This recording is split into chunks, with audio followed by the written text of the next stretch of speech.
I came home early from a business trip and found the guest bedroom door locked from the inside. My wife Kingsley frantically blocked my way. That's for my mom. She's a light sleeper. Don't wake her up. But her mother had just left for a world tour last month. I nodded and turned toward the study. I opened the home security system I just installed a few days ago. On the screen, a strange man lay on the guest bedroom bed, and there was my wife in sexy lingerie and black stockings, riding that man hard, hips thrusting up and down. I sent the surveillance footage directly to our family group chat. Then I dialed property management. Hello, there's an intruder in my home, hiding in the guest bedroom. Please bring a few security guards up. After I hung up, the living room fell deathly silent. Kingsley tried to rush over and explain, but I froze her in place with a single look. The doorbell shattered the fragile quiet, urgent and loud. Several uniformed security guards stood at the door, tall, imposing men holding riot control forks, their expression serious. Kingsley's face instantly drained of color. She rushed over like a madwoman and pressed her body against the door to keep it shut. You can't come in. That's my cousin. He's sick and recovering at my place. She screamed herself hoarse, as if that could turn her lies into truth. I laughed coldly and addressed the head security guard. We don't have any cousin like that. The security captain frowned and spoke in a businesslike tone. Ma'am, please cooperate. We need to open the door and verify the situation. No, this is my home. What right do you have to barge in? Kingsley clung to the door frame, her nails nearly embedding themselves in the wood. I didn't want to waste more words on her, but out of consideration for her last shred of dignity, I didn't show the explicit sex tape to outsiders. Instead, I pulled up another video. This other video was enough to prove her infidelity. I turned my phone screen toward the security guards and pressed play. In the clear surveillance footage, Kingsley was tenderly spoon-feeding soup to that strange man, her eyes filled with care and love, 100 times more intense than anything she'd ever shown me. This was the same video I'd sent to the family group chat. The security captain's expression immediately changed from professional to a mixture of contempt and seriousness. He said nothing more. With a gesture, two guards stepped forward and effortlessly pulled Kingsley away from the door. She screamed and struggled like a fish thrown onto shore. Bradley, you bastard, you can't do this to me. The guest bedroom door was unlocked with a key. A pale, sickly-looking man wearing my pajamas stared at the scene in terror. At the same time, my phone began vibrating wildly. I didn't need to look to know. The family group chat had exploded. Bradley's home security, video.mp4. My dad. What's going on? My mom. Who is this man? Why is Kingsley taking care of him? Mother-in-law. Bradley, what's the meaning of this? Are you spying on my daughter? Father-in-law. Kingsley.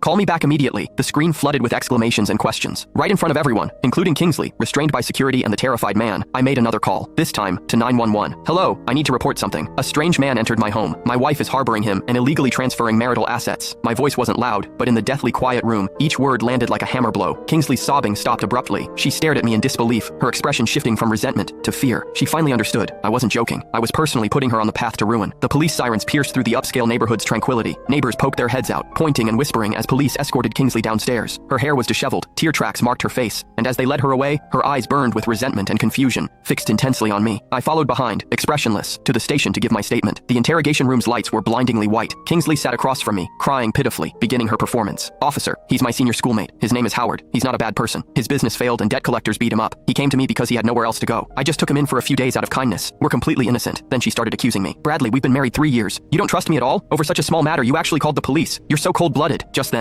the interrogation room door burst open. My in-laws rushed in.